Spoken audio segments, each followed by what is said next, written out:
안녕하세요. 지금부터 석유화학 공동등록 컨소시엄에서 주관하는 2021년 공동제출 의무자 설명회를 시작하겠습니다. 이번 시간에는 2021년 등록 예정 공동제출 의무자를 대상으로 공동등록 절차 및 참조권 구매 방법을 안내드리겠습니다.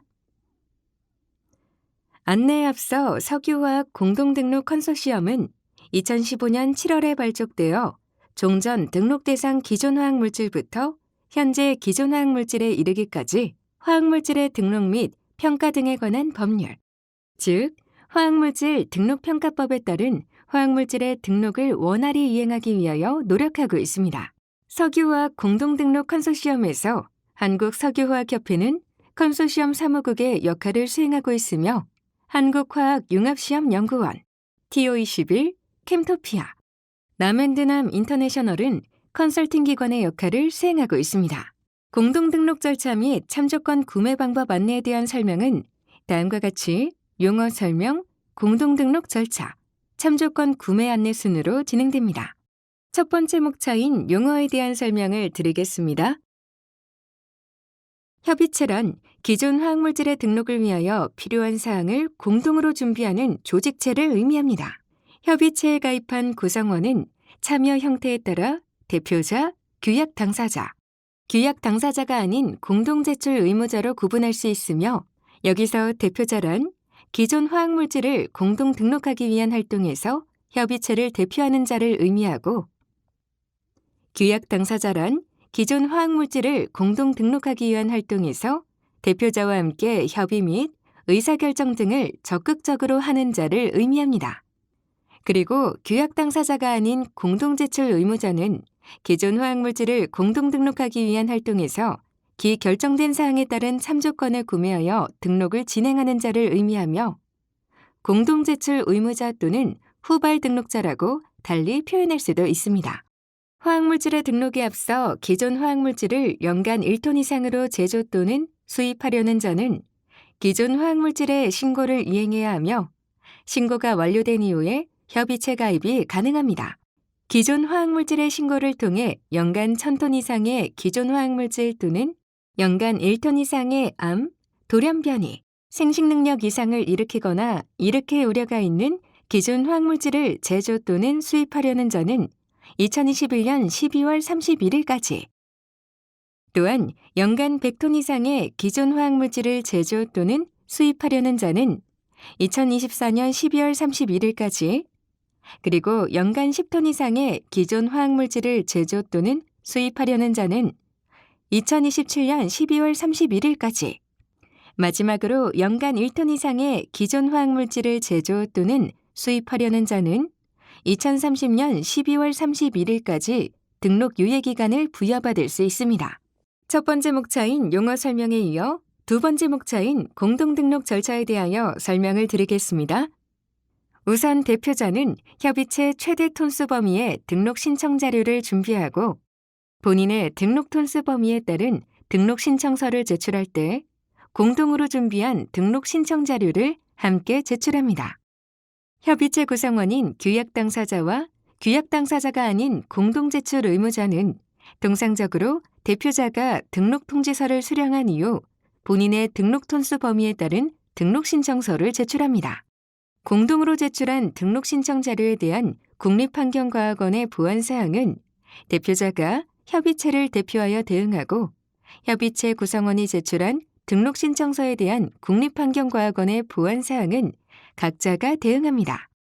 대표자와 협의체 구성원인 규약 당사자와 규약 당사자가 아닌 공동제출 의무자는 각자가 등록 신청서를 제출하였기 때문에 등록 통지서 또한 각각 수령하게 됩니다. 기존 화학물질을 연간 1000톤 이상 제조 또는 수입하려는 자는 등록 유예기간 만료일인 2021년 12월 31일 이내에 등록 통지서를 수령하지 않으면 2022년 1월 1일부터 제조 또는 수입이 불가능하오니 주의하시기 바랍니다. 화학물질 등록평가법 제14조 화학물질의 등록 등 신청 시 제출 자료에 따라 등록하려는 자는 다음과 같은 자료를 제출해야 합니다.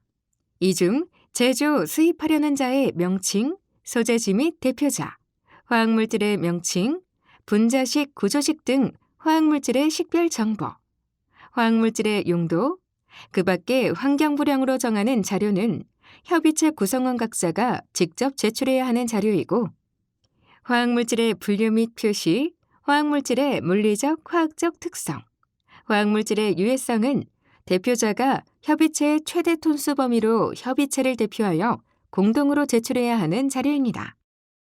동법 시행규칙 제16조 공동제출 등록신청 자료에 따라 협의체 구성원이 공동으로 제출하는 것에 대하여 모두 합의하면 위해성에 관한 자료와 안전사용을 위한 지침 관련 자료도 공동으로 제출할 수 있습니다.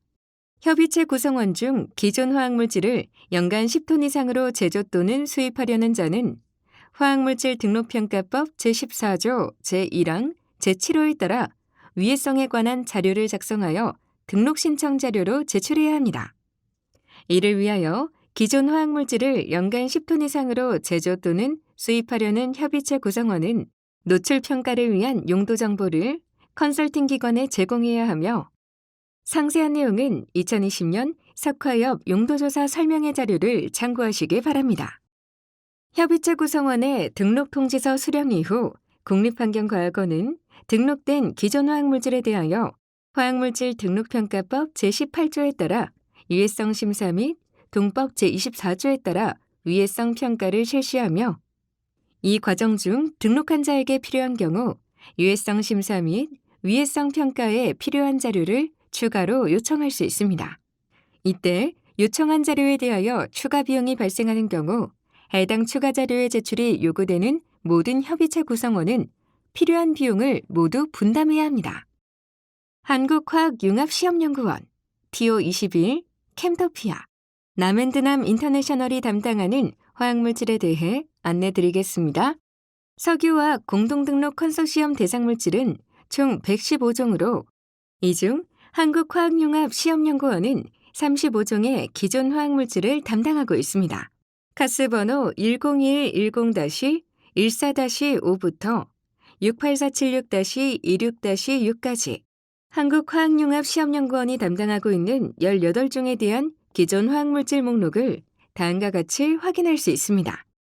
또한 앞선 18종 외에 카스번호 68512-78-7부터 94733-07-0까지 한국화학융합시험연구원이 담당하고 있는 나머지 17종에 대한 기존 화학물질 목록을 다음과 같이 확인할 수 있습니다. 석유화학 공동등록 컨소시엄 대상물질 총 115종 중 TO21은 32종의 기존 화학물질을 담당하고 있습니다. 카스번호 100-41-4부터 68477-39-4까지 TO21이 담당하고 있는 16종에 대한 기존 화학물질 목록을 다음과 같이 확인할 수 있습니다. 또한 앞선 16종 외에 카스번호 68526-84-1부터 68410-05-9까지 TO21이 담당하고 있는 나머지 16종에 대한 기존 화학물질 목록을 다음과 같이 확인할 수 있습니다. 석유화학 공동등록 컨소시엄 대상물질 총 115종 중 캠토피아는 28종의 기존 화학물질을 담당하고 있습니다. 카스번호 101316-67-0부터 64741-69-1까지 캠토피아가 담당하고 있는 14종에 대한 기존 화학물질 목록을 다음과 같이 확인할 수 있습니다. 또한 앞선 14종 외에 카스번호 6474-78-2부터 8032-32-4까지 캠토피아가 담당하고 있는 나머지 14종에 대한 기존 화학물질 목록을 다음과 같이 확인할 수 있습니다. 석유화학 공동등록 컨소시엄 대상물질 총 115종 중 남앤드남 인터내셔널은 20종의 기존 화학물질을 담당하고 있습니다. 카스번호 112945-52-5부터 68956-54-7까지 남앤드남 인터내셔널이 담당하고 있는 14종에 대한 기존 화학물질 목록을 다음과 같이 확인할 수 있습니다.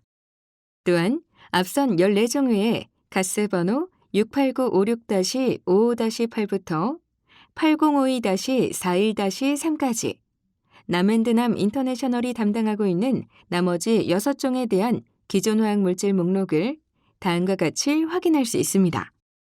두 번째 목차인 공동등록 절차 설명에 이어 마지막 목차인 참조권 구매 안내에 대하여 설명을 드리겠습니다. 대표자와 규약 당사자는 협의체 운영 비용 및 위해성에 관한 자료 작성 비용을 초기에 부담하였으며 등록 신청 자료 작성 과정에서 협의체 회의 참여, 자료 구매 및 생산 결정, 위해성에 관한 자료 및 등록 신청 자료 검토 등 등록 과정에서 업무에 적극적으로 참여하여 활동하였습니다. 이 과정에서 협의체 운영 비용 및 위해성에 관한 자료 작성 비용은 대표자와 규약 당사자가 합의하여 등록 톤수와 관계없이 분담하기로 결정하였습니다. 다만 초기에 협의체 운영 비용 및 위해성에 관한 자료 작성 비용을 부담한 대표자와 규약 당사자에 대해서는 초기 비용 투자, 등록 추진 과정에서의 업무 참여, 등록 실패에 대한 리스크 감수 등이 고려되어야 하므로 대표자를 포함한 규약 당사자와 공동제출 의무자는 차등하여 비용을 분담할 필요가 있습니다. 석유화학 공동등록 컨소시엄 2021년 4차 운영위원회에서는 규약 당사자와 공동제출 의무자의 분담 비율을 0.8대 1.0으로 결정하였습니다. 다만 협의체 운영 비용 및 위해성에 관한 자료 작성 비용을 대표자 및 규약 당사자와 함께 분담해야 하는 2021년 12월 31일 이내에 등록하고자 하는 공동제출 의무자 수를 사전에 예측하여 참조권 비용을 확정하기는 어렵습니다. 따라서 공동제출 의무자에게 올해에는 규약 당사자 수 기준의 참조권 비용만을 안내하고 공동제출 의무자 수가 확정되는 2021년 12월 31일 이후, 즉 내년 1월 안에 확정된 참조권 비용을 다시 안내하고 실제 비용을 청구할 예정입니다. 예를 들어 협의체 운영 비용으로 7천만 원, 그리고 위해성에 관한 자료 작성 비용으로 2,400만 원, 총 9,400만 원이 등록을 준비하는 데 소요되었고, 이를 규약 당사자인 5개사가 각각 1,880만 원씩 부담하였다면 올해에는 공동제출 의무자 수가 미정이기 때문에 규약 당사자와 동일한 비용인 1,880만 원으로 공동제출 의무자에게 참조권 비용을 안내합니다. 이후 2022년 1월 1일에 공동제출 의무자가 4개사로 확정되면 공동제출 의무자에게 실제 확정된 비용인 1,175만 원을 각각 청구합니다. 또한 공동제출 의무자는 확정된 참조권 비용 외에 컨설팅 기관의 행정 업무에 따른 비용을 추가로 부담해야 하고 기작성된 위해성에 관한 자료에 대한 참조권 비용 외에 개별 위해성에 관한 자료 작성에 따른 비용을 추가로 부담해야 합니다. 그리고 자료 구매 및 생산 비용 분담 방법은 2가지 방식으로 진행됩니다. 첫 번째 방식은 규약 당사자가 비용을 먼저 부담하고 자료를 생산하였거나 자료 보유자에게 협의체 단위로 자료를 구매한 경우로 석유화학 공동등록 컨소시엄 2021년 4차 운영위원회에서는 규약 당사자와 공동제출 의무자가 등록 톤수 범위에 따라 균등하게 분담하기로 결정하였습니다. 다만 협의체 운영 비용 및 위해성에 관한 자료 작성 비용 분담 방법과 동일하게 자료 구매 및 생산 비용을 대표자 및 규약 당사자와 함께 분담해야 하는 2021년 12월 31일 이내에 등록하고자 하는 공동제출 의무자 수를 사전에 예측하여 참조권 비용을 확정하기는 어렵습니다. 따라서 컨설팅 기관에서는 공동제출 의무자에게 올해 규약 당사자 수 기준의 참조권 비용만을 안내하고 공동제출 의무자 수가 확정되는 2021년 12월 31일 이후, 즉 내년 1월 안에 확정된 참조권 비용을 다시 안내하고 실제 비용을 청구할 예정입니다. 두 번째 방식은 규약 당사자 및 공동제출 의무자가 자료 보유자에게 업체 단위로 자료를 구매한 경우로 자료 보유자로부터 참조권을 확보하기 위해서는 등록 신청서 제출 전에 등록 톤수 범위에 따른 계약 체결 및 구매 비용 송금이 이루어져야 하기 때문에 공동제출 의무자 수의 확정과는 무관하게 컨설팅 기관에서는 참조권 구매 신청서에 따라 확정된 자료 구매 비용을 등록 신청서 제출 시점을 고려하여 공동제출 의무자에게 실시간으로 청구할 예정입니다. 공동제출 의무자의 참조권 구매 및 등록 절차는 다음과 같으며 참조권 판매는 2021년 9월부터 시작될 예정입니다. 절차의 첫 번째로 공동제출 의무자는 석유화학협회 공동등록 컨소시엄 홈페이지에서 등록하고자 하는 기존 화학물질의 참조권 구매 신청서를 확인하고 다운로드합니다. 그리고 다운로드한 참조권 구매 신청서에 등록 톤수 범위 등을 기재한 후 참조권 구매 신청서를 날인하여 다시 석유화학협회 공동등록 컨소시엄 홈페이지에 업로드합니다. 첫 번째 절차가 완료되면 두 번째 절차로 대표자 또는 위임받은 컨설팅 기관은 업로드된 참조권 구매 신청서를 확인한 후 공동제출 의무자가 등록할 수 있도록 화학물질 정보처리 시스템을 통해 참조권을 승인합니다. 세 번째 절차로 공동제출 의무자는 승인받은 기존 화학물질의 등록 신청서를 작성하여 제출하고 처리기간 이후 국립환경과학원을 통해 등록 통지서를 수령합니다. 이 모든 절차가 완료되면 마지막 네 번째 절차로 2022년 1월에 석유화학협회 공동등록 컨소시엄 홈페이지에서 확정된 참조권 비용이 기재되어 있는 참조권 구매 신청서를 확인하고 첫 번째 절차와 동일하게 날인 후 업로드합니다. 컨설팅 기관은 업로드된 참조권 구매 신청서를 확인하여 공동제출 의무자에게 전자세금 계산서를 발행하고 공동제출 의무자는 컨설팅 기관으로 참조권 비용을 납부합니다. 주의해야 할 사항으로 공동제출 의무자가 등록 통지서를 수령했음에도 불구하고 정해진 기한 내에 참조권 비용을 미납하는 경우 불이익이 발생할 수 있습니다. 공동제출 의무자가 날인해야 하는 참조권 구매 신청서는 다음과 같으며 그게 협의체 참조권과 컨설팅 수수료로 구분할 수 있습니다. 협의체 참조권에는 협의체 운영 비용과 시험 자료 참조권, 그리고 위해성에 관한 자료가 포함되어 있는데 이 중 협의체 운영 비용은 모든 공동제출 의무자가 필수로 구매해야 하는 항목이기 때문에 기본적으로 동그라미 표시가 되어 있습니다. 시험 자료 참조권은 연간 제조 또는 수입량을 예상하여 등록하고자 하는 해당 톤수 구간에 동그라미를 표시하며 등록이 완료된 후에는 톤수 구간이 감소하여도 이미 지불한 비용은 환불되지 않기 때문에 톤수 구간 선택 시 주의해야 합니다. 위해성에 관한 자료는 연간 10톤 이상으로 제조 또는 수입하는 경우 동그라미를 표시하며 협의체 참조권 외에 컨설팅 기관으로 지불해야 하는 추가 비용이 발생합니다. 컨설팅 수수료에는 컨설팅 기관의 참조권 행정 비용과 개별 등록 서류 작성 대행이 포함되어 있는데 이 중 컨설팅 기관의 참조권 행정 비용은 모든 공동제출 의무자가 필수로 납부해야 하는 항목이기 때문에 기본적으로 동그라미 표시가 되어 있습니다. 개별 등록 서류 작성 대행은 등록 신청서 작성을 컨설팅 기관에 의뢰하는 경우에 동그라미를 표시하며 컨설팅 기관으로 지불해야 하는 추가 비용이 발생합니다. 또한 개별 등록 서류 작성 대행을 선택하는 경우 공동제출 의무자는 화학물질 정보처리 시스템의 로그인 정보를 컨설팅 기관에 필수로 제공해야 합니다. 참조권 구매 신청서의 별지 2에는 참조권 구매 항목별 비용이 기재되어 있으며 협의체 운영 비용 및 위해성에 관한 자료 작성 비용 분담 방법과 자료 구매 및 생산 비용 분담 방법에서 안내한 내용이 기술되어 있습니다. 그리고 별지 3에는 참조권 구매 비용 납부 방법이 기재되어 있으며 공동제출 의무자 참조권 구매 및 등록 절차에서 안내한 내용이 기술되어 있습니다. 마지막으로 참조권 구매를 위한 각 컨설팅 기관의 연락처를 다음과 같이 안내드리오니 문의사항이 있으시면 석유화학 공동등록 컨소시엄 대상물질별 컨설팅 기관으로 연락하시기 바랍니다. 이상으로 2021년 등록 예정 공동제출 의무자를 대상으로 한 공동등록 절차 및 참조권 구매 방법 안내를 마치겠습니다.